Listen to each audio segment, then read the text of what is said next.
I'm David Gushee. I teach Christian ethics here in Atlanta at Mercer University, and I've been doing this kind of work for about 25 years.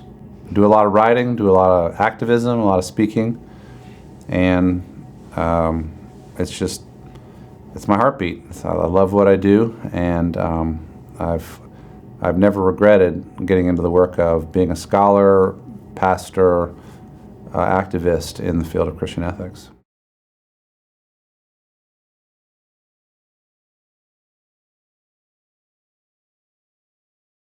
Yeah, Evangelical Peacemakers was a collection of essays from a conference that was held at Georgetown University. I believe it was 2012 or late 2011.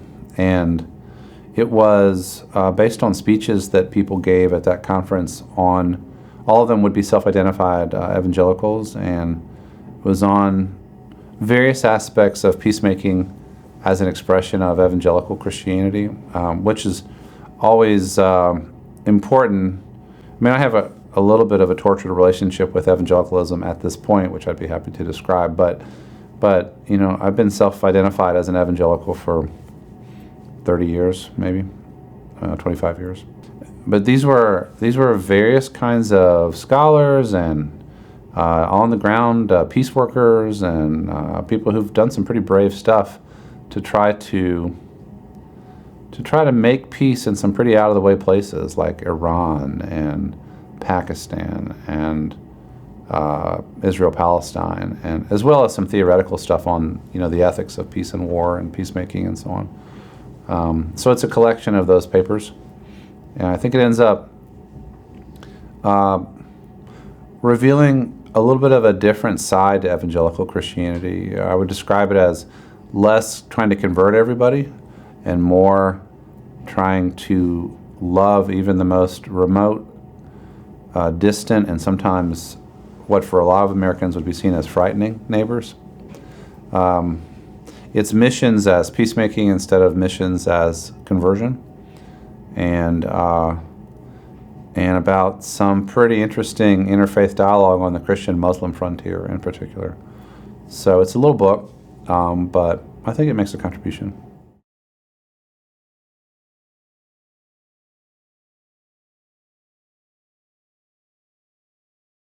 Part of my tortured relationship with evangelicalism in the U.S. is I feel very different about evangelicals outside of the U.S. But I think predominantly white evangelicalism in the U.S. is all the time at risk of becoming simply a kind of a voice of white reaction, a voice of regressive and retrogressive kind of politics, and sometimes deeply sub-Jesus, sub-Christian kind of ethic and vibe that emerges from what ought to be something so much better than that. And I think there are some historical roots for that related to cultural polarization in the U.S. and left-right splits and the emergence of the Christian right and racial politics in the U.S. With white evangelicalism just kind of settling into just being a right-leaning political bloc as much as anything, part of the Republican base, all that. So on nearly any indicator that you would poll American evangelicals on, they come out as more conservative than like almost any other religious community that you could measure. Catholic, mainline Protestant, Jewish. I mean, you're over there with the Mormons and other really conservative kinds of religious communities. So like when I was working on the issue of torture, which is discussed in the other book, In the Fray, white evangelicals polled as more pro-torture than any other religious group, which is appalling. White evangelicals are least open to climate science compared to any other religious group. And so it goes. More retrograde on LGBT issues and on overall faith and science type issues, and you name it. So I'm always interested to discover evangelicals who are different and who have a different vision. I like to understand what is it about their version of Jesus and the Bible and the faith helps them to be better than that and different than that. And I'm often I deeply admire those kind of evangelicals. Like one of the most interesting people in the book, the Evangelical Peacemakers book, is Lisa Gibson, whose brother was killed over Lockerbie in a bomb, in a plane brought down by a bomb planted by a Libyan agent when we were at war with Gaddafi over there. And she tells the story about how she felt that God was leading her to go and attempt to make peace with and be in relationship with the Libyan people. That's more radical Christianity. That's not, knee-jerk reactionary Christianity. That's radical Christianity. And so she actually went to Libya repeatedly. And one time when Gaddafi came to the U.S., she was able to get a meeting with him. And the book talks about her experience meeting Gaddafi. And she tried to offer forgiveness to him and to the guy who brought down the plane. And some of the other stories, Iran, the great enemy, right? We've had this great problem with Iran, the U.S. But there's one person in the book who talks about going to Iran multiple times and being in conversation with the mullahs over there. And same with Pakistan. There was a story in the book about efforts to get inside the madrasas in Pakistan and try to influence kind of how Christianity is taught and how Islam is taught. And another guy talks about going to Afghanistan and doing some peacemaking over there. So evangelical Christianity at its best is bold, it's courageous, it's radical, and it's loving. So I like that version of evangelical Christianity. But a lot of what is called evangelical Christianity in America is basically reactionary white folks and the religion that they are operating from in some way.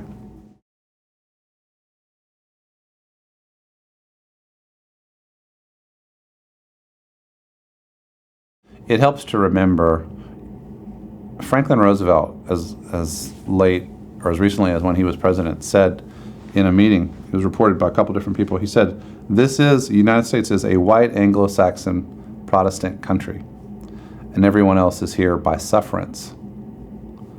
Isn't that amazing?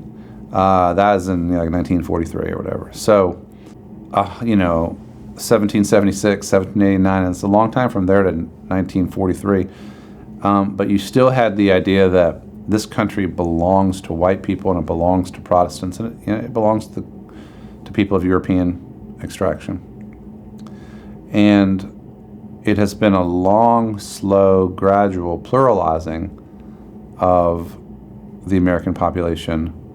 Of course, this is not even to mention the natives who we drove off the land and killed, right? We erased them from our memory banks a long time ago. And then with the slaves, we did have a slave issue and then a permanent second-class status for black people. So, a white Anglo-Saxon Protestant country. And the Catholics, they came, but it's not their country, it's our country. So this gradually broadened, and then from the 1960s on, it's been frontally attacked, by academia, by the activist leaders of 100 different groups and communities, from African Americans to Latinos to secular folks to, all kinds of groups, And so every aspect of that white Anglo-Saxon thing has been backpedaling, you might say, for 50 years under pressure. I studied a lot of Reinhold Niebuhr in seminary, and Niebuhr talked a lot about how nobody gives up power voluntarily, how change is reacted to negatively almost as a reflex, especially if somebody feels like, or a group feels like it's negatively affecting them. And every cultural trend is towards more pluralism, more diversity, and a dethroning of the white Christians. And I think that, just talk a little politics, every 4 years the Republicans have people in their presidential campaign who represent one or another aspect of reaction, With Donald Trump, it's rather direct politics of white reaction, I think, white male reaction. He's not a Christian by any stretch of the imagination, but every so often he tries to play that card too, But with a Huckabee or a Santorum, you get more explicitly, white Christian reaction, Catholic or Protestant. But so I think actually I have a friend who has a book coming out called The End of White Christian America, and that's what we're witnessing. And it is a potent political force, has been since the late 60s. I mean, Richard Nixon attempted to mobilize these same people, silent majority, all of that. The moral majority, same thing. But every effort that was made has failed. And so I think the Supreme Court decision on gay marriage was a signal moment of a sense of defeat for that contingent, and a sense that the pluralism and the diversity of opinion and the loss of a certain kind of traditional Christian vision is, from a certain perspective, out of control. And so there's a kind of a howl of anger, and I think Mr. Trump articulates that howl of anger in some ways that some people find pretty appealing. Ben Carson, in his own way, does. And he helps white people feel better, white conservatives feel better, because he's black. So the howl of anger, you don't have to feel possibly guilty about a race dimension if you're supporting Ben Carson. And he's more explicitly Christian. So you put those two together, that shows you really where people are right now. The election of Barack Obama, I think, was another huge moment.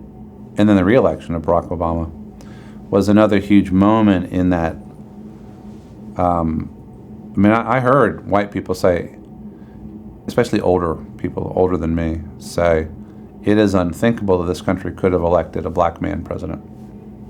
How could this be? And they didn't say it positively. So I think the Obama presidency has heightened, actually heightened racism, or at least revealed ongoing racism, and that, our country is out of control.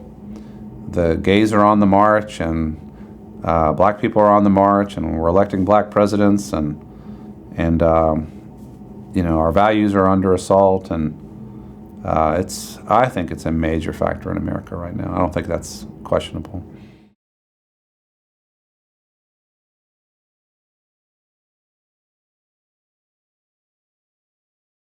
I think there's been plenty of police brutality for a long, long time, especially towards people of color.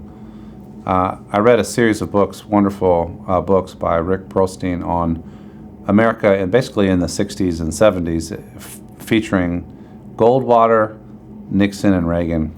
And as he's just kind of going week by week, month by month, through what America was like during that kind of early 60s to mid-70s period. 60s especially, there were grotesque incidents of police brutality against black people that he reported over and over and over again.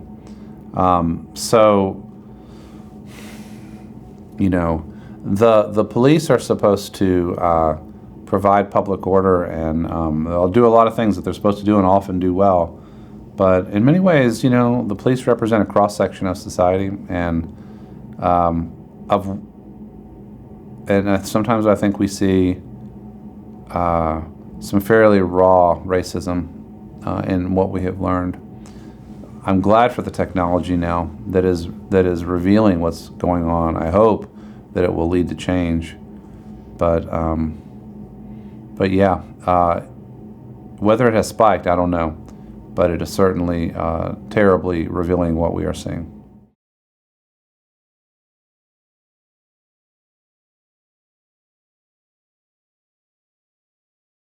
We're dealing with a radicalized, violent expression of a 1,500-year-old world religion, Islam.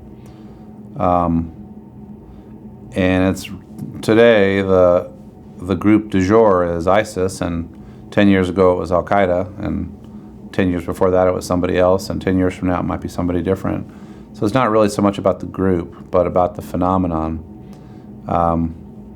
And I think that actually the world of religion scholars is really, really needed right now to help us understand what is happening when a religious community spawns an extreme fringe that turns to violence. Not being a scholar of Islam myself, I'm pretty hesitant to make very, very broad statements there. But I mean, I would say that the contemporary Islam is proving susceptible to extremist interpretations in specific sub-communities, and these extremists are getting access to training and weaponry that is enabling them to do an awful lot of damage, an awful lot of mayhem in their communities, and now around the world. I think that I always emphasize that at least the three Abrahamic religions, Judaism, Christianity, and Islam, have all shown the potential to spawn a radical fringe and a violent radical fringe. And for that matter, it wasn't always fringy. Christianity produced an awful lot of violence for an awful lot of centuries. And even more recently, there are people who are motivated to violence in the name of Christianity.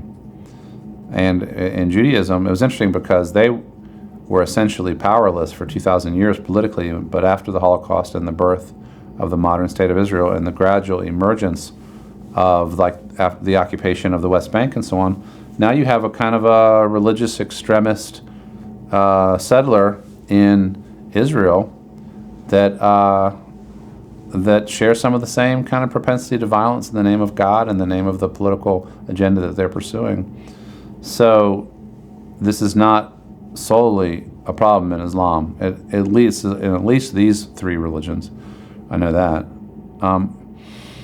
I think that one of the things that has disturbed me a lot is Christians who have never opened the Quran and don't know anything about Islam since these attacks. They're all so many are so sure that every Muslim wants to kill Christians, and every Muslim wants to establish the caliphate around the world, and every Muslim is an extremist. So that's why we can't admit Syrian refugees, and why we might need to start registering Muslims, as Donald Trump so memorably has said in the last week.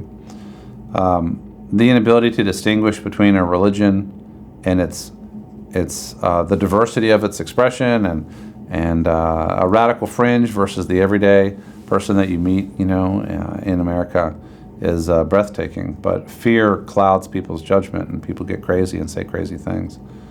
I think that Christians are called to stand in solidarity with their Muslim neighbors right now. I tweeted this week that if there should ever be a registration of people as Muslim, that all Christians should register as Muslims, so that you'd have 100 million Muslims on the books, and it'd be hard to do anything to them. That I think standing in solidarity, refusing this blanket condemnation of an entire community, building bridges, building relationships, actually knowing Muslim people, being in each other's homes, being in relationship. So far, there's been very little evidence of a radicalized fringe Islamist community in the U.S., and let's keep it that way. Let's continue to fully integrate the Muslim community here, as we have pretty well so far. The situation is somewhat worse in some parts of Europe than it is here. But the more extreme the rhetoric gets and the more hateful, the more likely we are to end up in a problematic situation. So, political campaigns often express the worst of people, and I think we're seeing that. But we have to watch out for being sucked into that and worsening tensions that are, in many ways, relatively low level here compared to a lot of other places.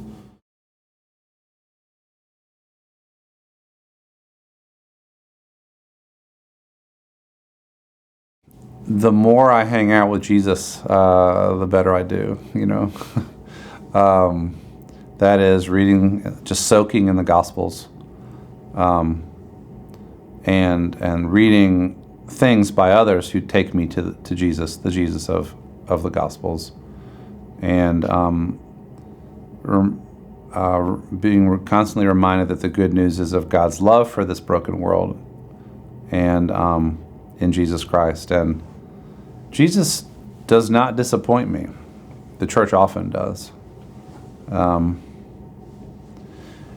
am fully aware of many people who go on this journey and find themselves so consistently disappointed with what passes for Christianity that they kind of throw the towel in on the whole thing or become just purely cynical.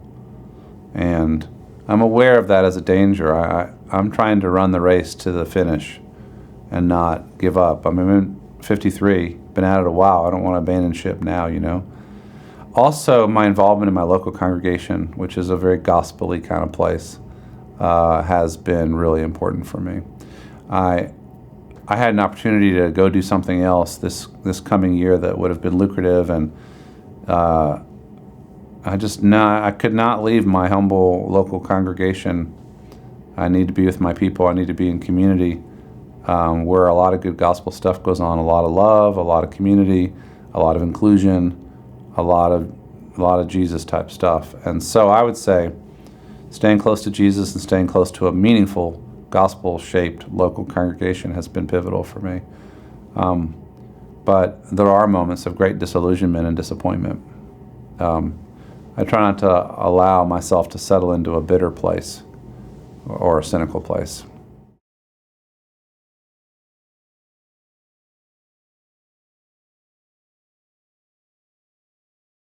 You know, I have sat across the dinner table from Nathan Deal, governor of Georgia. I was invited to a dinner party. There were 8 people at a little kitchen table, and we sat around and talked. So I've met him and talked with him. You know, and I don't want to focus this too much on him, but he's symbolic of a whole lot of Georgians.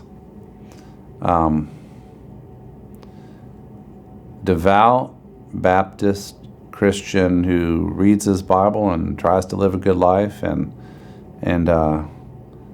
tries to be charitable and person of integrity, faithful to his marriage, loves his kids, you know, all the stuff you think of, you know, with heart and soul kind of regular Christian folk. At a methodological level, I think part of what goes on the death penalty thing is the Old Testament looms large, and it's not fundamentally run through the grid of Jesus. It's, you know, eye for eye, kind of and why that has happened, I don't fully understand, and why it especially is happening in the South.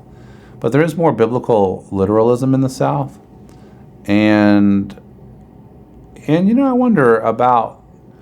This is where, like, if we were to start over and write a constitution for just the southern states, whether you would have separation of church and state would be very doubtful. And so in a sense, I think, I wrote an article about this recently, I think the South is kind of a different country still, with a lot of Christendom and a lot of kind of Old Testament type Christendom in some ways.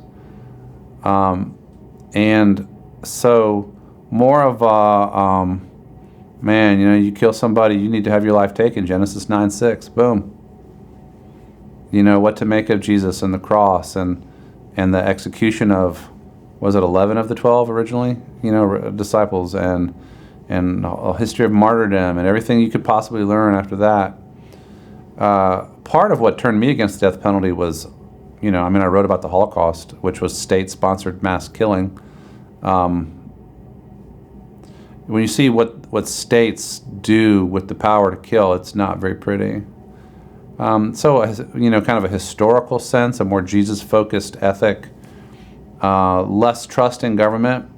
I think in part it's also a white thing. We trust ourselves. We trust our processes of justice. If somebody is found guilty in a legitimate legal trial and the jury sentences to death, then justice has been done. You know, it's worked right the way it's supposed to, and maybe tough, but these things, you know, you shouldn't kill. If you don't want to get the death penalty, you shouldn't kill anybody, you know. And so there's a high degree of confidence, ironically, in the capacity of majority culture to do justice. You know what I mean? And I don't have that confidence. Black people don't have that confidence, generally speaking. Those on the bottom of this power structure don't have that confidence. Poor people don't have that confidence. The Kelly case was especially poignant because she was, by all accounts, a flamboyantly converted Christian who was the center of redemptive work everywhere she went, you know. And so we took a sister in Christ and we killed her, despite every kind of appeal for mercy. And, you know, a lot of times people who are not thinking straight say, well, would you just, set all the murderers free? Well, that was not the choice for her. It was not Kelly gets to go, and go out for dinner at Outback. It's life in prison versus execution when a person poses no threat to society, is locked up, safe and secure. I've been in that prison where they are on the death row and all that. It's safe and secure, that's for sure. And nothing is advanced. No public interest is served. And all kinds of people were opposed. So to me, it was a great tragedy and something that uniquely happens in the South now, almost nowhere else in our country. And of course, it's been rejected all over Europe and large parts of the world. It's an odd anachronism, and I'm hoping and praying that in my lifetime we'll finally stop doing this. It doesn't work, and it's not the best option we have available. So, but yeah, I was in some activism on this issue and was proud of many of my students and people at my church and people all over the country who tried to raise a voice for mercy, which meant in this case life in prison.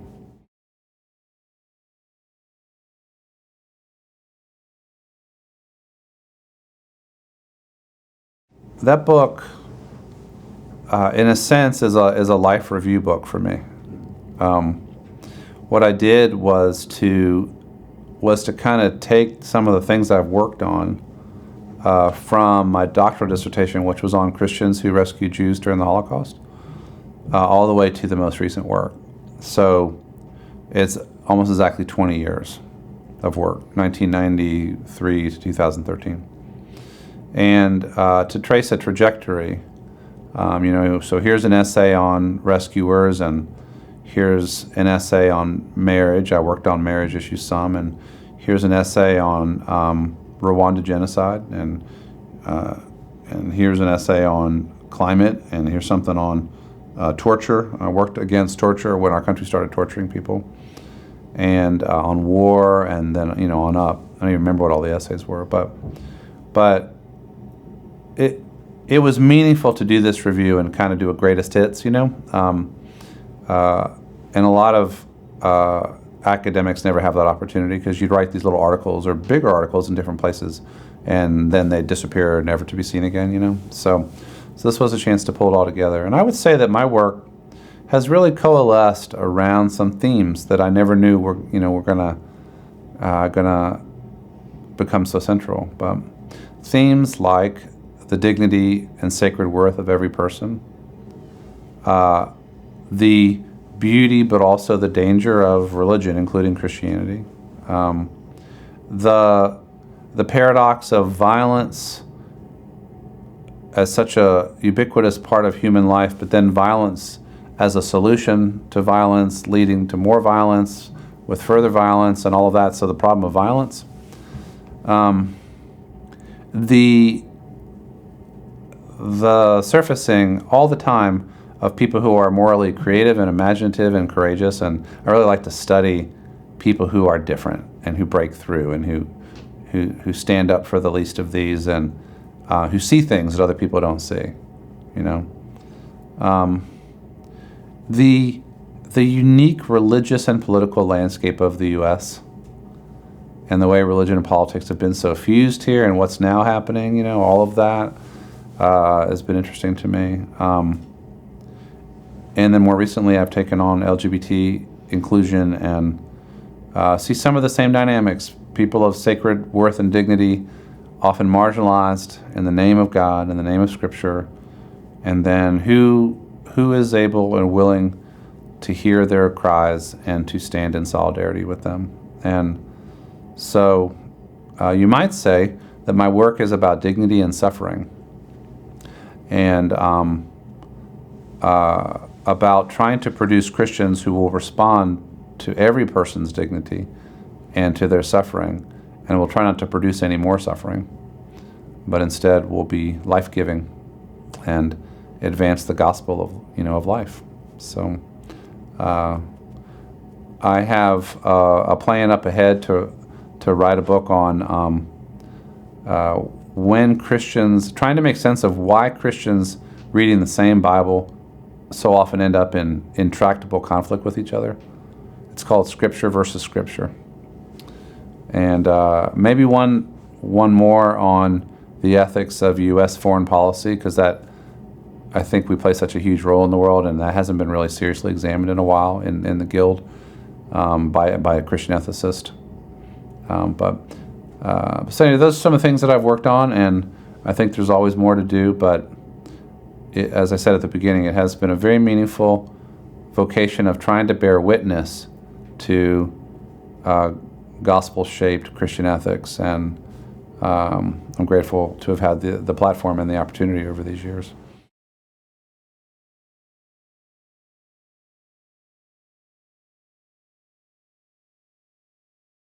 I usually name 3 people who played a role personally for me and then introduced me to worlds of thinkers and books and so on. So there was a progressive Baptist tradition in ethics that I'm Baptist, and I was trained at Southern Baptist Seminary. Glenn Stassen, who died in 2014, taught at Fuller the last 20 years of his career, was my primary mentor.